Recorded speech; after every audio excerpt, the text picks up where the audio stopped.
എഴുതി വെച്ചോളൂ. ഇത്തവണ ഗുജറാത്തിൽ ബി.ജെ.പിയെ ഇന്ത്യ സഖ്യം പരാജയപ്പെടുത്തും. പ്രതിപക്ഷ നേതാവ് രാഹുൽ ഗാന്ധി ലോക്സഭയിൽ കത്തിക്കയറിയപ്പോൾ ആത്മവിശ്വാസത്തോടെ പറഞ്ഞ വാക്കുകളാണിത്. ഇതേ ആത്മവിശ്വാസത്തോടെ തന്നെയാണ് ഗുജറാത്തിലെ അഹമ്മദാബാദിൽ കോൺഗ്രസ് പ്രവർത്തകരെ അഭിസംബോധന ചെയ്തപ്പോഴും രാഹുൽ ഗാന്ധി ആവർത്തിച്ചത്. ഗുജറാത്തിൽ മോദിയെയും ബി.ജെ.പിയെയും ഇക്കുറി ഞങ്ങൾ തോൽപ്പിക്കുമെന്നാണ് രാഹുൽ പറഞ്ഞത്. അതിനോടൊപ്പം അദ്ദേഹം ഒരു കാര്യം കൂടി ചേർത്ത് പറഞ്ഞു: അതിനുള്ള പ്രവർത്തനം ഞങ്ങൾ തുടങ്ങിക്കഴിഞ്ഞു. ഇത്രയും ആത്മവിശ്വാസത്തോടെ മോദിയുടെ തട്ടകത്ത് നിന്ന് രാഹുൽ ഇങ്ങനെ പറയുന്നതിൻ്റെ കാരണം എന്തായിരിക്കും?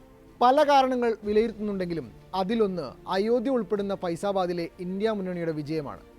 മോദിയും ബി.ജെ.പിയും തെരഞ്ഞെടുപ്പുകളിൽ തുറപ്പിച്ചിട്ടാകുമെന്ന് കരുതിയതും ആ നിലക്ക് കരുക്കൾ നീക്കിയതുമായ വിഷയമായിരുന്നു അയോധ്യ. രാമക്ഷേത്രത്തിൻ്റെ നിർമ്മാണം പൂർത്തിയാകാതെ പ്രാണപ്രതിഷ്ഠ നടത്തിയതൊക്കെ വോട്ട് മുന്നിൽ കണ്ടു തന്നെയായിരുന്നു. എന്നാൽ 8 നിലയിൽ പൊട്ടിയതോടെ രാമനും ക്ഷേത്രവുമൊന്നും ബി.ജെ.പിയുടെ രക്ഷക്കെത്തില്ലെന്ന് അവർ മനസ്സിലാക്കി. ഹിന്ദുത്വ പരീക്ഷണശാലയാണ് ഗുജറാത്ത്. അയോധ്യയിൽ തോൽപ്പിച്ച സ്ഥിതിക്ക് ഗുജറാത്തിലും എന്തുകൊണ്ട് ആയിക്കൂടാ എന്ന ചിന്ത ഇങ്ങനെയാണ് വരുന്നത്. ഇന്ത്യ സഖ്യത്തിലാണ് കോൺഗ്രസിൻ്റെ മറ്റൊരു പ്രതീക്ഷ. ഉത്തർപ്രദേശിൽ ബി.ജെ.പിയുടെ അടിത്തറ ഇളക്കിയത് സമാജ്വാദി പാർട്ടിയുടെ സഹായത്തോടെയാണ്. എന്നാൽ ഗുജറാത്തിൽ എസ്.പിക്ക് കാര്യമായ റോളില്ല. ആം ആദ്മി പാർട്ടിയാണ് അവിടെ സജീവമാകുന്ന മറ്റൊരു പാർട്ടി. 2022 നിയമസഭാ തെരഞ്ഞെടുപ്പിൽ സഖ്യമില്ലാതെയായിരുന്നു എ.പി.യും കോൺഗ്രസും മത്സരിച്ചിരുന്നത്. എ.പി.യുടെ ഗുജറാത്ത് പ്രവേശനം വൻ ആവേശത്തോടെയായിരുന്നു. ദേശീയ മാധ്യമങ്ങളടക്കം ഇത് റിപ്പോർട്ട് ചെയ്തതുമാണ്. എന്നാൽ 5 സീറ്റുകളെ അവർക്ക് നേടാനായുള്ളൂ. നഗരമേഖലകളിൽ ഓളം സൃഷ്ടിച്ചെങ്കിലും ഗ്രാമങ്ങളിലേക്ക് ചേക്കേറാനായില്ല. കോൺഗ്രസും എ.പി.യും ഒരുമിച്ച് മത്സരിക്കുകയാണെങ്കിൽ മാറ്റങ്ങൾ പ്രതീക്ഷിക്കാമെന്നാണ് വിലയിരുത്തപ്പെടുന്നത്. ഡൽഹിയിലേതുപോലെ പ്രവർത്തകർ തമ്മിൽ വലിയ പിണക്കങ്ങളില്ലാത്തതും ഗുണമാവുമെന്നും സഖ്യം വിലയിരുത്തുന്നുണ്ട്.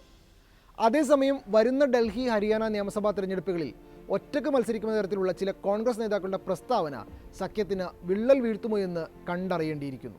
ഭരണവിരുദ്ധ വികാരം ആവോളം ഗുജറാത്ത് സർക്കാരിനുണ്ട്. ഭൂപേന്ദ്ര പട്ടേലാണ് നിലവിൽ സർക്കാരിനെ നയിക്കുന്നത്. മോദിയുടെ അടുപ്പക്കാരനായതുകൊണ്ടൊന്നും ഭൂപേന്ദ്ര പട്ടേലിനെ ആളുകൾ വെറുതെ വിടുന്നില്ല.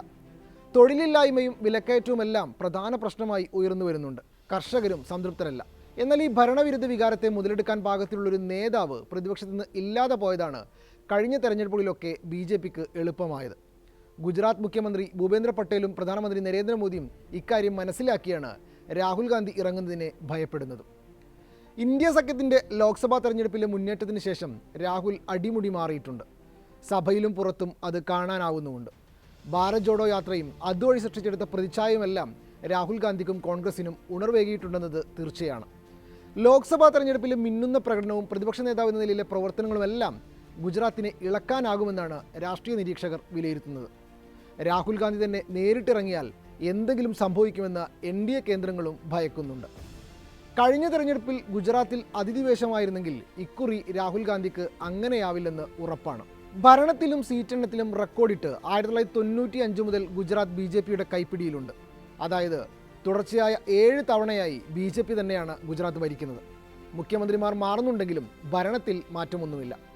7ാം ടേം കൂടി പൂർത്തിയാക്കിയാൽ 32 വർഷമാകും ഗുജറാത്തിലെ ബി.ജെ.പിയുടെ ഭരണം. 2027 അടുത്ത തെരഞ്ഞെടുപ്പ്. അതിനിനിയും 3 വർഷം ബാക്കിയുണ്ട്. കഴിഞ്ഞ നിയമസഭാ തെരഞ്ഞെടുപ്പിൽ 188 അംഗ സഭയിൽ 156 സീറ്റുകൾ നേടി റെക്കോർഡ് സൃഷ്ടിച്ചായിരുന്നു ബി.ജെ.പി അധികാരം നിലനിർത്തിയത്. 1985 കോൺഗ്രസ് നേടിയ 149 സീറ്റുകൾ എന്ന റെക്കോർഡാണ് ബി.ജെ.പി മറികടന്നത്. 17 സീറ്റുകളാണ് കോൺഗ്രസിനുണ്ടായിരുന്നത്. 5 സീറ്റുകൾ ആം ആദ്മി പാർട്ടിക്കും. 3 സ്വതന്ത്രന്മാരാണ് ശേഷിക്കുന്നവർ. 1 സീറ്റ് എസ്.പിക്കും. 52.5% വോട്ട് വിഹിതമാണ് ബി.ജെ.പി സ്വന്തമാക്കിയതെങ്കിൽ 27.3% വോട്ട് വീതം കോൺഗ്രസിനുമുണ്ട്. കന്നി തെരഞ്ഞെടുപ്പിൽ 12.9% വോട്ട് വീതം നേടാൻ എ.പി.ക്കായി. 1 ദശാബ്ദത്തിന് ശേഷം ഗുജറാത്തിൽ ലോക്സഭാ തെരഞ്ഞെടുപ്പിൽ കോൺഗ്രസ് വീണ്ടും അക്കൗണ്ട് തുറന്നതും പാർട്ടി പ്രതീക്ഷയോടെയാണ് കാണുന്നത്. ബനസ്കന്ത സീറ്റിൽ നിന്നാണ് കോൺഗ്രസ് നീണ്ട ഇടവേളയ്ക്ക് ശേഷം വിജയിച്ചു കയറിയത്. ജനീബൻ താക്കൂറാണ് വിജയിച്ചത്. 30,000-ലധികം വോട്ടുകളുടെ ഭൂരിപക്ഷത്തിലാണ് ബി.ജെ.പിയുടെ രേഖ ചൗധരിയെ ജനീബൻ താക്കൂർ പരാജയപ്പെടുത്തിയത്. ഇതോടെ 2014-ലും 2019-ലും 26 സീറ്റിലും വിജയിച്ച് ക്ലീൻ ഷീറ്റ് നേടിയ ബി.ജെ.പിക്ക് ഇത്തവണ അത് തുടരാനായില്ല. ബി.ജെ.പിയുടെ പരമ്പരാഗത കോട്ടയായിരുന്നു ബനസ്കന്ത മണ്ഡലം.